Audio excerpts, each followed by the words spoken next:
All right, good afternoon. Welcome to the Middle East Forum's webinar and podcast series, Israel Insider, this week with Nave Dromi. I'm Stacey Roman, and I will be moderating this discussion today. We are pleased to have Nave Dromi, Director of MEF's Israel Victory Project, join us this week to update us on all the events going on in Israel. Nave will be giving us a briefing on current Israeli affairs for 15 minutes, then open it up for questions. Should you wish to ask a question, please use the Q&A box located at the bottom of your screen to type your question. Now, with no further ado, I will turn the discussion over to Nave Dromi. Thank you, Stacey. Thank you for having me here tonight. As you all know, Israel is in elections again, the fifth elections in 2 years. And I want to focus today on the two political camps in Israel, and also to speak a little about how surveys are playing a huge role in the decisions of politicians. I'll begin with the camps, right and left in Israel. Currently, as we speak today, it seems like the left is much more organized than the right-wing camp, and I will give it 3 examples. The first example is that the right-wing camp is currently dealing with the inner elections inside 2 of the biggest parties in the right-wing camp. The first one is the Likud, which only next week will vote about the list of people in its list. All the candidates in the Likud, all the Knesset members who want to be re-elected are dealing these days mainly with their efforts to be re-elected again next week by the people who are assigned in the Likud. And you can see, for example, how they're invested in it by the fact that they are barely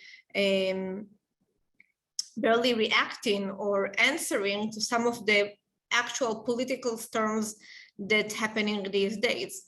So we have the inner elections in the Likud. We also have elections in a party called Untitled Chapter by Bezalel Smotrich and Itamar Ben-Gvir, who is his partner. Until 1 month ago, these people were in the same party, partners of each other.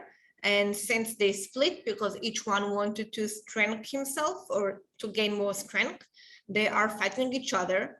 They are trying to gain more support, more supporters, and they are fighting on how the joint list is going to look like. So instead of dealing with how the right-wing camp will behave in these elections, they are fighting between themselves. So we have the inner elections in the right-wing camp that making it be more behind than the left-wing camp. Another thing is the leader of the camp. In the left-wing camp, it's very clear to all the political players that Yair Lapid is the leader of the camp. Zehava Galon, who is now running to be the head of Meretz, when she announced that she is going to be a candidate, she did it in Yair Lapid's house. Benny Gantz, who saw himself as a candidate to the prime minister, said in an interview last week that he is not going to interrupt Lapid in what he does and in his way to be a prime minister. In the right-wing camp, it's the opposite. People are sometimes speaking, there is the question, who is going to lead the right-wing camp? Is there a possibility to replace Netanyahu with someone else from the Likud that might be better for the right-wing camp? So there are still the discussions inside the camp by some of the players about who is going to lead the camp. And as I said, these are the things that making the left-wing camp right now being more prepared. And the last thing I want to add to this is the field work. The left-wing camp, with the leading of Yair Lapid and Yesh Atid, is doing a phenomenal work in getting supporters. Just today I saw in Telegram photos of a conference of Yesh Atid. The room was full. full with people, and it was so packed that they had to open 2 other rooms to house, to somehow, I don't know, put all the people in the rooms because there were no place for them. So the right-wing camp is busy in the inner battles, how each Knesset member or each candidate wants to empower himself, while the left-wing camp is getting together around one leader and is busy in the field work, in how to get to more people. And this is how I move on to the next point, which is the surveys. And I think a very good example of how it affects political players is, again, Tzionut Datit, a party of Bezalel Smotrich, which Itamar Ben-Gvir was his partner. Itamar Ben-Gvir for a long time was outside the political game. And since he got into it, he became very popular in the Israeli public. In a survey in Channel 13 about 3 weeks ago, the poll company results were that if Itamar Ben-Gvir stands as the head of Tzionut Datit, they will gain 13 mandats. And if Bezalel Smotrich will stand in the head of the party, he will gain 10 mandats, 3 mandats less. These 3 chairs, 3 places, got Itamar Ben-Gvir, according to some of the political anchors, to feel that he can somehow gain more power when it comes to the negotiation with Bezalel Smotrich. So this kind of small party that used to be smaller in the past but now got bigger is now going through an inner storm, not willing to agree about who is picking the people, which people will be in each place, and they might be the parties that will, in the end of the day, it might be the party that in the end of the day will be the one that says who is the next prime minister. Because if Itamar Ben-Gvir, because of those 3 votes, 3 mandats, he got more than Bezalel Smotrich, will decide in the end that he is not running with him and that he goes alone, he might not go through the threshold of the mandats he needs to be in the government or to be in the Knesset. So this is how surveys can affect political players. It's interesting to see, for example, in Yesh Atid with Yair Lapid, that he still stands on the 22, 21 mandats. And this is a number that he never got up. Then I think he got the most 19 mandats since he's in politics. But you see that in the field work of Yesh Atid, the party of Yair Lapid, he doesn't have this, I don't know, smugness. He's not feeling like he already win those votes. And I think Yair Lapid, because he is now the prime minister and because he wants to keep this status and to remain in this job and in this position, is not giving up to the service, even though, just to remind you, the last prime minister had only 7 mandats. So if Yair Lapid has 22 mandats in the end of the day, in November 2nd, it can easily be the prime minister. 22 mandats are more than enough. 20 mandats are more than enough. All that he needs is Benny Gantz and Gideon Sa'ar, which are running together, Meretz, the Labor, and also he will need probably the joint list, which is also an interesting issue because the left, in order to form a government, need the joint list and Ra'am or the Haredim. And this will be very interesting to see because, for example, in Gideon Sa'ar and Benny Gantz, when they formed together their joint list, they left out some of the people that in their mind and in their point of view will keep the Haredim away or might keep the Haredim away. I'll explain myself again. In Gideon Sa'ar list, there was the Yoaz Handel, which was the Minister of Communication. And he fought the Haredim. He had some battles with them, and the Haredim didn't like him.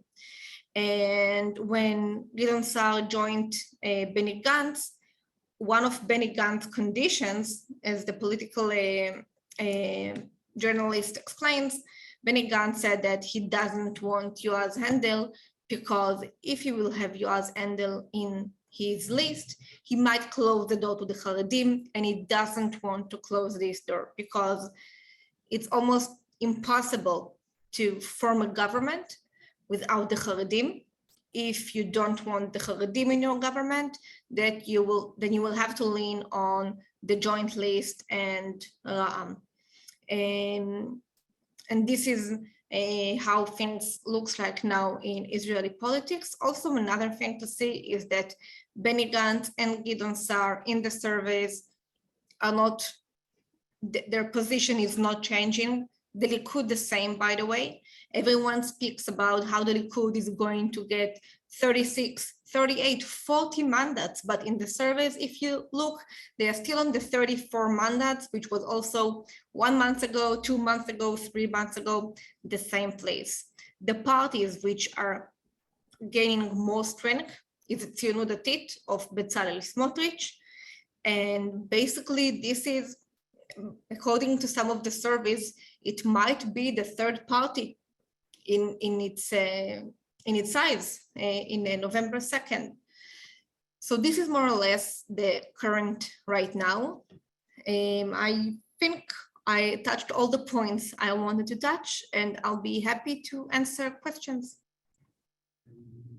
All right, thank you so much. So the first one is, last week we heard Ashley talk about how Netanyahu had fantastic pollsters who knew the issues of the people, campaigning from a grocery store where people are being hit the hardest economically. Do you think the left wing is catching on to these issues with their fieldwork, or could it just be that the campaign is more organized to overcome the right? I think that the left wing, look, I strongly believe that it's very hard, it's very difficult to change people's mind. People that used to vote Likud, I don't see them vote to the Labor or Benny Gantz. So the battle is about, as I see it, 5 mandates, which are the center right or the center left, that they are trying to fight on their votes. And to be honest, I think that the left wing now has an advantage. They are the government and they can do things that the opposition, the Likud, can't do. For example, Avigdor Lieberman in the beginning of the week declared that he is going to take off the tax of the gas price. So the gas price, which was a huge discussion a week ago because the price was extremely high, this week after Avigdor Lieberman decision, it's much lower. So it's true that Netanyahu is great in field work, and when he goes out to the streets, people love him. But in the end of the day, you need to remember that the left wing and Yair Lapid has a very, very strong base. And these kind of things like Lieberman did, they say in this our government, that's what we did, that's what we're going to do, and we will fight the expense of living much better. So I don't know how much Netanyahu walking around the streets will be, the breaking point, but he has a very, very tough battle ahead of him. Understood. So who else is being considered to lead the right? You said that there was some contention there. So basically there is no one, but in some of the discussions, for example, in the Zionist wind of the new party of Ayelet Shaked and Yoaz Handel. So before Yoaz Handel said that he will never sit under Netanyahu, now his voice is a bit changing, but some of the people says that if, for example, Netanyahu will move, the left-wing camp it will be easier for him to win the elections. So it's still something that people speaks about. It's not going to happen, but again, I'm going back to this party, the Zionist wind of Ayelet Shaked and Yoaz Handel. they are not saying that they will support Netanyahu. They're saying that they want a joint government of different parties, Zionist parties, and that they are not going to declare who is the candidate to be the prime minister of this government. Which again, in the left wing, there is no questions. Everyone knows that Yair Lapid, he's the leader of the left wing today in Israel. By the way, it's very interesting because if you notice, the Labor, the party that built this country, it used to be called Mapai by Ben-Gurion. Now it's the Labor with Merav Michaeli. In the surveys, it has only 6 or 7 mandats. So the party that built this country is now sometimes kissing the threshold of the mandates from up. But again, today, the party that leads the left-wing camp is Yesh Atid with Yair Lapid. All right, and one last question for me before we move on to our audience questions. By the way, if you join late, please use the Q&A box to type any of your questions. So you did speak about the elections for Likud coming up next week. Do you see any game changers that might happen in the primary elections? Actually, I think the primaries elections are very interesting because you see all the inner wars between the candidates. In 2 weeks from now, they will all fight together for winning of the right-wing camp. But right now, sometimes it's very interesting to see how they are chopping each other's heads and trying to get a better place on the list. I don't know how much to elaborate, but for example, so the Likud has something like 200,000 people that are listed that can vote in the primaries. It's the biggest party in Israel with the biggest people listed to, biggest number of people listed to. But for example, there are some candidates who are leaning on different lobbyists that they have like a list. Someone is building a list and he forward the list to the entire groups that he is in them, and they all vote for this list that someone wrote for them. So for example, in this list, which is a very important list because the one that built Chaim Katz, this is the name of one of the Knesset members in the Likud, which is, by the way, is a nemesis of Netanyahu. Netanyahu doesn't like it because Netanyahu prefer the free voters, as we call it, not the one that they are united, union under Chaim Katz, but he preferred the free voters. So you could see how Chaim Katz and David Bitan, which are led by Israel Katz, are against Netanyahu people, Amir Ohana and the other people, or Yoav Kish. I had a very interesting conversation last week. It's a nice story. In the Likud, there is a place for a newcomer, Israeli, someone from Russia, someone from Ethiopia. This is the place that is saved for these people. Like there is a place for women and a place for a newcomer. And there are 2 Ethiopian people. Both of them were Knesset members before, Gadi and Avram Nagosa and Gadi Yavarkan.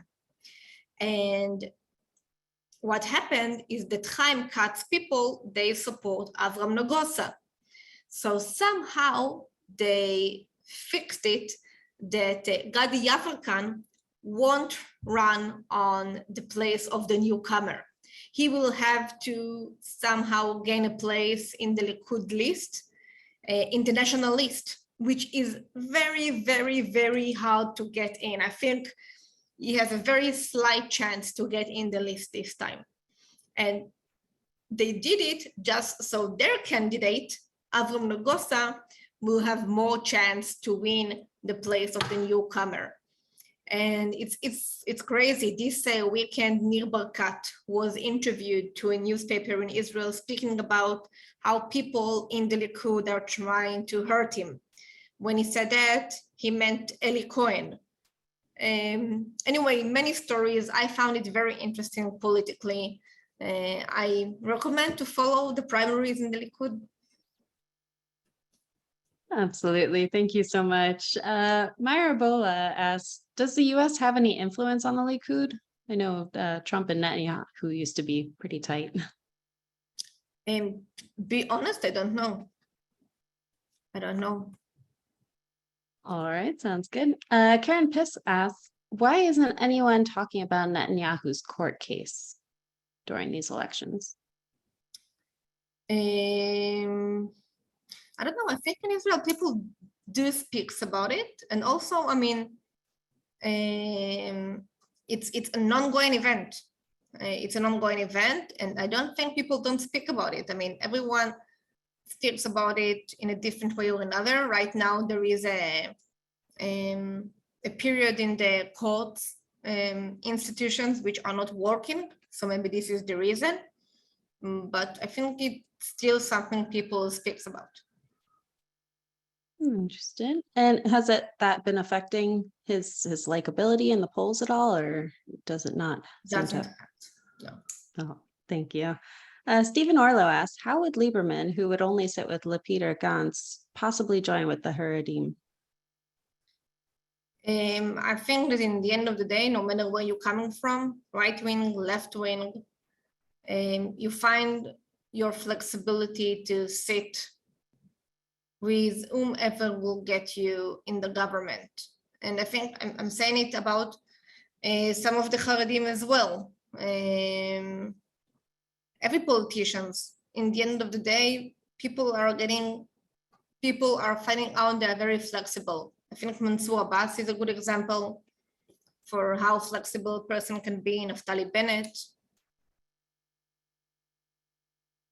Along those lines, do you see any unlikely alliances coming out? Unlikely alliances? No, I think that the different connections that might happen already took place. The only one that we're waiting for is the one in Tzionut Datit and Bezalel Smotrich. And by the way, I spoke about the primaries in the Likud, but the primaries in Tzionut Datit is also very interesting. The battles there are fascinating, how they are killing each other and how they are leaking the news about each other only to get a specific person in place number 7. It's fascinating. Certainly sounds fascinating. So Jack Wasserman asked, by the way, also in Meretz, you should see the battle between Yair Golan and Zehava Galon. It's not an easy battle at all. Zehava Galon was the head of Meretz, I remind you. Years ago, she decided that she's leaving the political life. And now she's running against Yair Golan, which was deputy of the chief of staff. And it's very interesting to see how Golan sometimes has different messages which are, I don't know how to call it, like they're trying to, he's very, very left-wing, but sometimes it seems like he's angry at his camp for dealing with things that he believes are not so critical. For example, the climate crisis. He tweeted about how Israel doesn't have such an impact about the climate crisis and how they're dealing with something which doesn't have such an impact on Israel. So it's interesting also the primaries, not primaries, but the fight on the heads of who will be the head of Meretz are being handled. Thank you. Jack Wasserman asks, is Netanyahu still the people's favorite? By the service, yes. If you look at the polls, so yes. Thank you. And Barak Korkmaz asks, if the current balance will prevail, what is going to change? Will there be another election year? Maybe, yes. I think it was Gantz that was asked about it, if there is a possibility to have 6 elections, and he didn't reject it. He didn't reject it. I don't know. I think that I think that the left wing has a good chance, because I think there is a possibility for them to sit with in some of the, maybe they will not have Balad inside, but the other two parties in the joint list will be fine with them. And I don't think, I don't know, I don't think there will be 6 elections. Understood. And Larry Greenberg asks, Ayelet Shaked, which party is she with? She has a party called the Zionist Wind, Arwach HaTzionit, with Yoaz Hendel, which was the communication minister. Right now in the polls, they are not going through the threshold. And they also have Tzvi Hauser with them, which are going with Yoaz Hendel for a long time. There are some names that they're speaking about that will join their party. There is Abir Kara and Matan Kahana that used to be with Shaked in Yamina. Matan Kahana was the minister of religious, and his condition is that he's not willing to sit under Netanyahu no matter what. And Ayelet Shaked doesn't mind to sit with Netanyahu. So this is what they are debating right now. And I don't know what he will do, but basically she has a party with Yoaz Hendel. Thank you. Larry Greenberg also asks, if Netanyahu cannot form a government, is he finished? I think, I don't know, to be honest, I didn't think, I was mistaken about how the right wing will handle this current government. So I don't want to make any guess that I might be wrong about him again, but I don't know. Understood. And moving slightly away from this, Alvin Correz asks, MEMRI, memory, suggests that the Gulf states are not ready to form an alliance against Iran. Do you think Gantz is ready to be proactive versus Hezbollah and Hamas, while Israel is still in a position of... I'm not sure I understood the question. The Gulf countries, if they are willing to support Israel, if Israel will do something?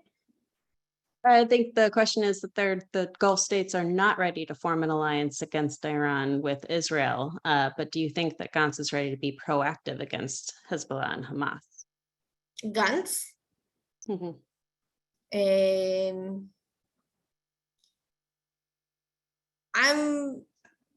To be honest about Gantz, I think not only Gantz, but I think that almost every Israeli leader right now, his main policy when it comes to wars or anything that comes to, I don't know, an conflict with an hostile organization or government, they're trying to avoid it. You know, I'm an IVP and we speak about victory. And I think that unfortunately, none of our leaders today has the victory, the victory, not knowledge, but the motivation to gain victory. So I don't see it. I mean, if they didn't do it with Hamas, why will they do it against Hezbollah? Are there any at all champions in Israeli politics that are looking towards Israel victory? I think that there is a new generation that does believe in it. And I think if I might speak about what we do here, is that you can even say it in the way current leaders, not in politics, but outside of politics, are speaking about it. And one of the good examples is the current IDF chief of staff, Aviv Kochavi, which one of the first thing that he did going into his new job is building a program called Nufa, speaks about victory. I mean, I heard a story about IDF chief of staff that when he left the job, he handed the book to his high-ranked officers. The book is Who Moved My Cheese? I don't know what's the name in English. It's the same name. So this is the book that he gave to the high-ranked officers in the IDF when he left the office. This is crazy. nothing about victory, nothing about wars, about how to handle an army, how to handle a war, how to think about it. This is their professional. It's like being a doctor, it's like being a pianist, and this is what he gives them. And from what I understand, Aviv Kochavi is different. He's minded to victory, speaks about it, he believes in it. And I think he's an example for someone, like a new generation that does believe in it. And he might be special, I won't lie. I think that we have a problem in the security establishment in Israel. He might be a unique person, but I think he's strong enough and he has a lot of impact maybe to affect other high-ranked officers. Hopefully he does, and I'm sure you will continue working with him closely on that. So we have come to the close of our webinar and podcast. Nave, thank you for taking time to update us this week. Thank you for having me. Of course, for our viewers and listeners, please join us Friday at 1 p.m. Eastern for a webinar with Jason Greenblatt explaining Trump's Middle East venture. Thank you all for joining us, and I hope you have a wonderful day.